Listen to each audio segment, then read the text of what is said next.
It was late, 3 in the morning, and the wind smelled like old copper and wet leaves. I woke to the soft scrape of something clawing at the side of the trailer, and when I flicked the light on, I saw a shape pressed to the window that did not belong to any animal I had ever seen. My name is Sarah. I was 28 at the time, living in a rundown trailer on the edge of a desert town in New Mexico, and this happened in the spring of 2019, a night that felt too thin, as if the sky had been stretched over a frame and something had found a seam. The thing at the glass had angles where a face should be, antler-like protrusions jutting from its skull at grotesque, crooked angles, and it tilted its head in a way that made my gut drop and my throat go dry. "Tom," I whispered, because my brother was sleeping on the couch 2 feet away. "Get up."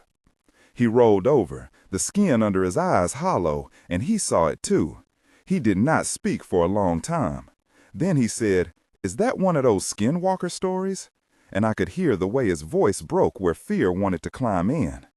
We locked the door. We stayed awake until dawn, watching the window, while the smell of copper grew stronger and the scrape turned into a slow, calculated tapping, like fingernails testing a promise. I am telling this now because I have not stopped thinking about that night, because other people saw things too, because there are marks in the sand that do not match footprints, and because when I called the sheriff, he laughed, and when he came because it was his job, and then he left because he couldn't explain what his flashlight found. I grew up on the edge of town in a house that belonged to my grandmother, a woman who taught me to read the weather by the smell of the wind and to respect the old stories her mother told about thresholds and boundaries. As a child, I learned the peculiar language of survival in a place where animals and the elements will always interrupt your plans. How to listen for a change in the rustle of cottonwoods, the exact sound of coyotes calling at the ridge, the way the air tastes before a storm. I learned to carry tiny things for luck, a little red bead my grandmother tied into my hair, a scrap of leather from an old rosary, and later I learned to read maps and to fix a broken carburetor. In high school, I left for 2 years to work on a ranch where I learned to move quietly with cattle and how to stay still in the wind and let the animals come to you. I lost my mother when I was 19, sudden heart, and that loss hollowed rooms in me that sound sometimes like the bones of birds. I moved back home after my grandmother died, and that is when I took the trailer because it was close to work and cheap, and because I did not want to be alone in the old house where memories gathered like dust. The details of my childhood matter because they taught me that scent and sound are as telling as sight, and because they explain why I still wake with my hand reaching for the bead on my neck when the night holds its breath. They explain why I did not run immediately when the thing at my window watched me, but instead watched back, trying to decide if I was worth the trouble. Tom was 26 then, a muscle under a thin shirt, a man who had jokes for long drives and who smoked until his hands shook. The night at the window we argued in whispers. "Call someone," I said. He fumbled with his phone, thumbs clumsy, and called our neighbor Maria, who lives 2 trailers down. "Maria," he whispered into the phone, "there is something at our window." A rustle came through the speaker as if the phone itself heard, and then he passed the phone to me. Maria's voice was a dry flip, cautious. "I will be right there," she said. When she arrived, she brought her dog Lena, a nervous husky who would not go near the doorway.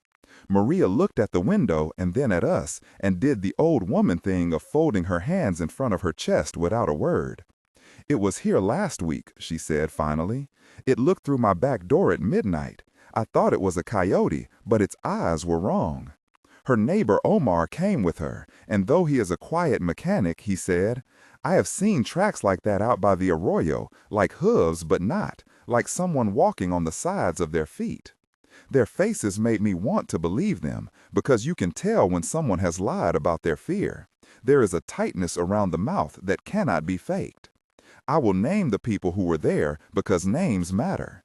Tom, Maria, Lena the dog, Omar, Sheriff Daniels, who would later show up with a flashlight and a cigar, Dr. Elias, who examined photographs of the marks I found, Old Man Reyes de Curandero, who spoke words into a pile of sage, Jessica, who runs the bait shop and said she saw a shadow cross Route 63, and Lena the dog, who shivered and refused treats in the morning. These people did not know each other well before this. They became part of the story because proximity builds confession. The first investigation was clumsy and intimate. We walked the perimeter the morning after the event with flashlights because the creature left something in the dirt, a pattern like two parallel slashes, with a long stride and a depth that caught the light. I took photos.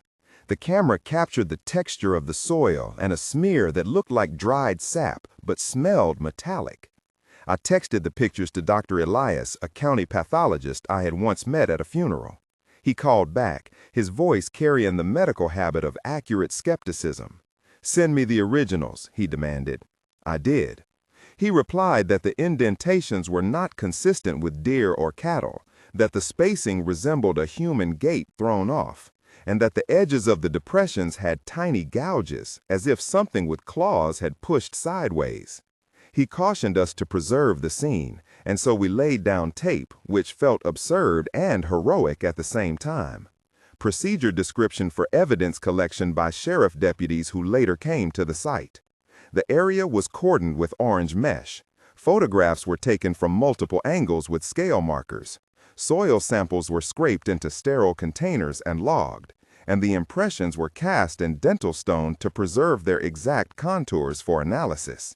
It took an hour, and the sheriff's hands were steady, even as his jaw was not. The lab notes he gave me later were dry and incomplete because some things are hard to put in administrative language. The first official report called the marks unknown. I will quote what he said to me in the trailer the next day because quotes save memory from distortion. "We deal with coyotes and drunk drivers," Sheriff Daniels said, his cigar gone cold between his fingers. "This is not usual. We cannot call it paranormal until you show me a ghost on tape." I asked him what would convince him. He shrugged. "Proof." We looked for proof. We returned to the arroyo at dusk with cameras, with motion-activated lights, and with the nervous companionship of neighbors who needed to be witnesses to justify their fear. Tom took a flashlight, and I heard him whisper, "Look," as we crossed under a cottonwood. The scent changed then, the metallic undercurrent growing, like someone had opened a lock on a buried cellar. The first big piece of evidence we found was a tuft of hair stuck on a branch, matted and coarse. Maria touched it with two gloved fingers and gagged. "It feels wrong," she said, "like horsehair but straight like wire." We bagged it. Another thing we found were shallow scratch marks on the trailer siding, too high for Tom's reach and not aligned with any ladder or tool. I pressed my face to those marks and felt the air cool against my cheeks, as if the trailer itself had something remembering it. I posted photos on a forum, and names like Skinwalker and Wendigo appeared in the replies fast, some mocking, some earnest, with long paragraphs that named places I had never heard of. I followed a thread to a thread and found someone in Wyoming reporting similar. Hoof-like prints around a cabin. The internet made a pattern where memory alone faltered. At about 1/3 into the story, I need to ask you to do something for me. If you have ever seen something in the night that your friends would laugh at or that the police would dismiss, say it now in the comments. Start your comment with the word night and then tell the town or state, the time, and the first strange thing you noticed. If you are reading this and you felt your skin crawl at the revelation about the hair or the marks, that feeling links us. When people post here, we can map similarities. The point is not to prove monsters exist, but to create a network of people who remember when ordinary boundaries broke. Many of you have already shared in private messages accounts of animals moving wrong, of shadows that matched the rhythm of a person but with wrong joints. Share now because patterns save people. Thank you. Now back to where we were, because the return to the arroyo 3 nights later is where things escalated. The second night the confrontation was personal. We were 5 of us, Tom, Maria, Omar, Jessica, and me, standing under an eye sky so clear the stars looked like glass beads. Lena, the dog, refused to go beyond the light cone of the truck. We walked quietly, our feet making soft pops in the dry sand. A howl started far away, low and multi-toned, and then a second sound rose close by, a sound like breath across a metal sheet. We saw movement under the ridge, a silhouette hunched and walking wrong. I remember thinking how human its strides could have been, if not for the antlers and the way its shoulders sat too high on its spine. Maria put her hand on my arm and squeezed. "Do not run," old man Reyes had told us earlier when he came with blessers and sage. "Leave it the choice." But the thing chose anyway. It stepped into the moonlight, and I felt the wind push at me like a hand. The creature tilted its head and made a sound like someone clearing their throat, then like a child whispering an imitation of an adult. It tried to call Jessica by name. Jessica stepped forward, voice small but steady. "Get back." "This is not yours," Omar shouted, and Tom fired a single shot into the dirt to scare it. The noise did nothing. The creature vanished into the scrub like a shadow swallowed by a fold. We ran then, panting, collapsing onto the tailgate of the truck and listening to our hearts pound. That was the night we found the longest set of tracks, and the sheriff took molds. A forensic note on the casts reads in part, "Impressions suggest asymmetrical weight distribution, claw gouging at 3 points on each impression, and the presence of fibrous organic matter not consistent with local mammals." This was 300 words of technical description to place here. Casts were left to cure, labeled with date and coordinates, stored at county evidence, and sent to an independent lab for microscopy. The lab returned with results that the fibers contained keratin-like structures, but at variance with domestic ungulate hair. Throughout the next weeks, the town changed. At the bait shop, Jessica said fewer people came by. Tom started sleeping with a crowbar under the couch and refused to let Aria walk home alone. Sheriff Daniels put up a general advisory telling residents to secure loose animals and report unusual tracks. The community reaction had its own heat. People started naming rituals. Old man Reyes performed a cleansing ceremony on my trailer threshold and explained that what walks between forms often mimics what it sees. He burned sage and salt and chanted in a language none of us could claim to understand, and then handed each of us a small leather couch with something tied inside. "Do not show these to anyone who laughs," he told me, his eyes like dry stones. Some people mocked him.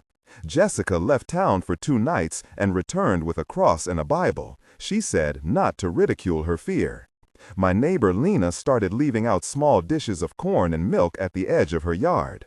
For reasons I cannot fully explain, the town divided in creative ways between those who laughed and those who altered their habits, between those who left and those who lit candles and sat on porches listening for animal calls that had jokes in them. I will not hide the moments of doubt. I have memories that loop like film strips where light warps and meaning is ambiguous. Once in the diner, I read an old article about a young man who died after a motorcycle accident, and the photo showed a helmet full of twigs and a look in his eyes like something else had been there. I asked myself if terror made people see things because the brain grasps at explanation like a drowning person looking for a branch.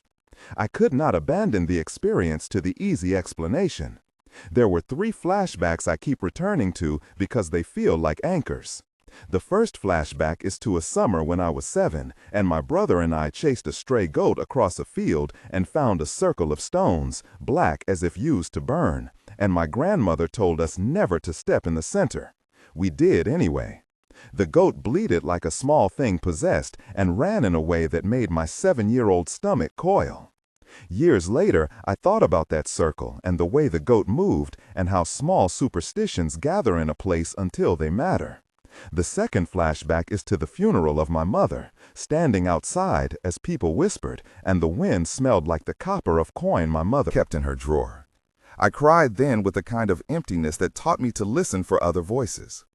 The third is the long night we came back to the trailer 3 weeks after the first sighting to find scratch marks deeper and a refined, calculative pattern laid across the ground as if someone had been walking along the border of our property, tracing it with a fingernail. Each flashback is a lens and not an answer, but they explain why I kept looking instead of packing my life into a car and leaving. The narrative of the antagonist is thin by design and heavy with suggestion. We never saw an origin, we saw habits. The creature seems to favor edges, trails between habitation and wild. It is attracted to thresholds like doors and windows. It appears to test names spoken aloud, and it mimics with terrible accuracy. Over the course of our encounters, the pattern widened to include behaviors that I learned to fear. It often approaches at times when the wind shifts from west to east, when the moon hides behind high clouds, when animals seem to freeze mid-step.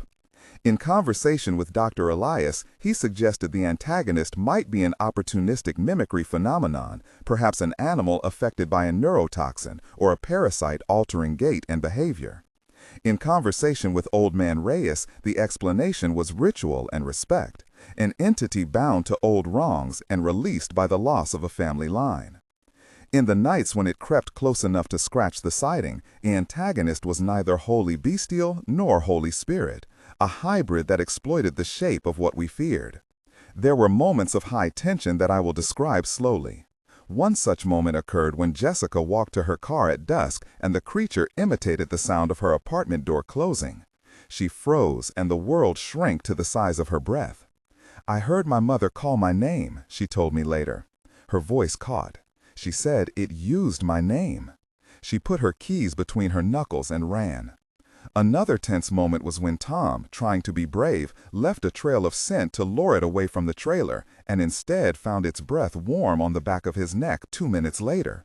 He dropped to his knees and vomited. The third was the night the sheriff's deputy stayed after his shift and found a line of prints leading into the old irrigation ditch and not coming out. He said we did not find a body, just a circle like someone sat and decided to sleep. Each moment of tension had the same anatomy: a mundane action, a wrong reply from the night, an instinctive physical reaction, sensory detail that returns like a refrain, the smell of copper, the scrape of claws. We gathered evidence, we argued, we lost sleep. Dr. Elias performed a basic microscopic analysis of the hair sample and reported back that the shaft structure resembled ungulate hair, but the medulla pattern was inconsistent with local species, and that microscopic contamination suggested possible translocation of organic material from an unknown source. He forwarded images to a university lab, and they responded with cautious curiosity. They requested preserved samples and said they would run DNA amplification if possible. One procedural excerpt from the lab read like this: tissue samples were subjected to PCR amplification using universal primers targeting mitochondrial cytochrome B. Sequencing was attempted and contamination controls were included. Results were inconclusive due to degraded DNA and presence of mixed signals. The language made me feel like the world was half mechanized. Laboratories and their quiet, humane professionalism sitting beside tribal candles and sage. In the weeks after the main encounters, the community took action. Jessica formed a neighborhood watch. Omar and Tom bolted shutters. Maria told me stories of neighbors boarding up windows and of a man named Frank selling his ranch because he said he could no longer sleep. Sheriff Daniels increased patrols, and I watched his face become thinner as calls came in from people terrified of shadows and of voices calling them from the brush. Some nights we sat on my trailer roof and counted lights down the valley, trying to translate them into maps. People started leaving offerings at the arroyo: a bowl of maize, coins, a pair of old boots, and someone placed a worn doll at a stone. There was a petition to have the area fenced, and I signed it. Names piled up in our little network: Tom, Maria, Omar, Jessica, Sheriff Daniels, Dr. Elias, Old Man Reyes, Frank, each person a point on a widening net. That net did not catch the thing, but it caught us and made our fear communal. The climax was a night I still cannot narrate without my chest tightening. We set out a methodical watch with flashlights, with cameras trained, with a periphery of salt and sage. We had divided roles. Tom watched the east, Jessica the south, Omar the west, Maria took the north, and I sat center with the camera. At 2:14, a low sound like a throat clearing passed over the slope, and then the quiet became dense, as if someone had stuffed the air with velvet. The creature stepped into the light not as a silhouette, but almost as a person wearing the wrong skin. It moved with a brittle deliberation and spoke in a voice that was a collage of words it had heard. "Go home," it said in my mother's voice. My hands went cold, and I felt a pressure at my temples. We all moved as one, a chorus of human reactions projecting physical defense the way animals do. "No," Omar shouted. "You do not take names," Maria said. The creature pressed forward until the light caught white marks on an antler projection like old paint. Tom lifted the crowbar and swung. The bar struck something that sounded like hollow bone, and then there was a smell like singed hair, and the creature recoiled and fled, racing with unnatural speed into the scrub. We were left with a small heap of something that looked like dried plant material and a drop of fluid that shone like oil on sand. I remember the sound of silence after it left, the way our breaths came as one loud, ragged breath, and how the world tasted metallic on my tongue. The sheriff arrived an hour later and took statements. The prints were deeper that night, and the cast showed damage inconsistent with any single species known locally. The night left me with a taste that refuses to leave. In the aftermath, people reacted in different ways. Some saw the fleeing as proof we had driven it off. Old man Reyes said no, he had made it angry, and that anger lasts. Others closed their doors and stocked up. Frank sold his ranch and moved to the city. Sheriff Daniels began encouraging residents to document and to call them sooner. Maria stopped sleeping without a light. Tom started seeing movement in reflective windows, and I can tell you the details because I sleep with an ear at the door now. The town met to vote on a plan to clear brush along the arroyo to reduce places an animal might hide.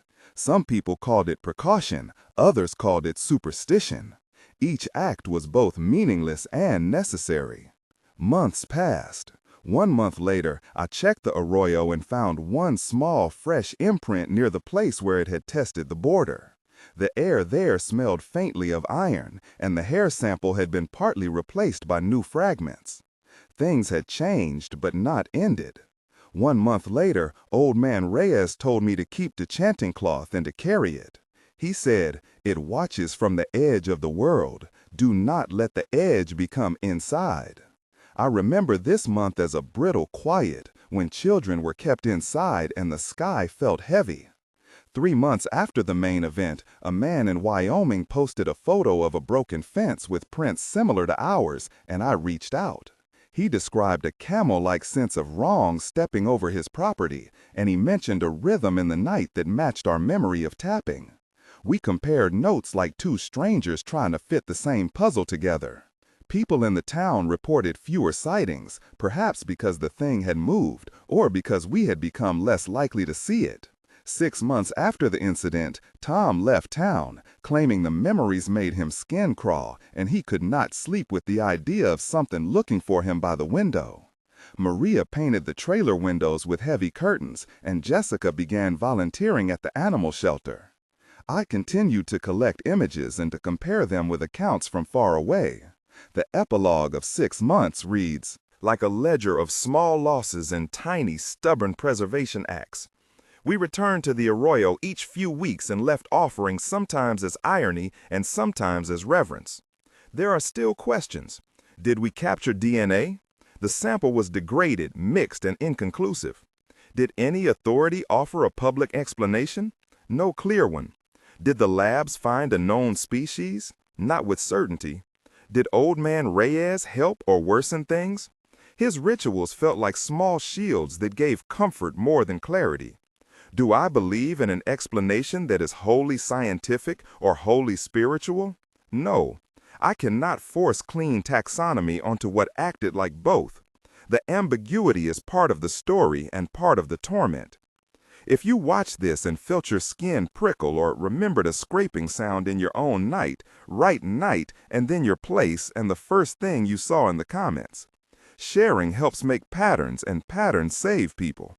If this story moved you, please subscribe. This channel collects accounts, speaks to experts, and creates a space where people who saw things at the edge of normal can talk without being dismissed. Subscribe if you want to see more investigations, interviews with pathologists and curanderos, and field footage as we chase these thin edges between animal and something else. In closing, I will say this. The trailer still sits where it did that spring.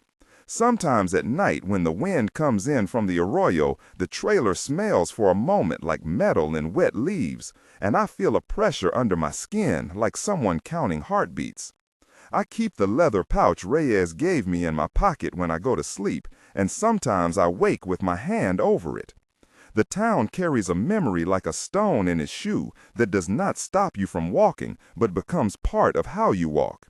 Names for the things swirl in forums: skinwalker, wendigo, creature, but names are poor at describing the exact weight of the thing pressing at a window. The last thing I will tell you is this.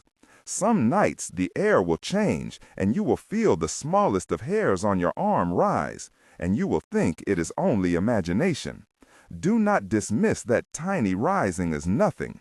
It is often the door between what we understand and what we do not. If you liked this account and want more documented testimonies and careful inquiry, subscribe and join the comments. For now, I will end with the thing I hear in my sleep sometimes, a faint scraping at the glass, and a voice that says my name in a rhythm like someone tapping a count, and I cannot tell if it remembers me or is only learning how to.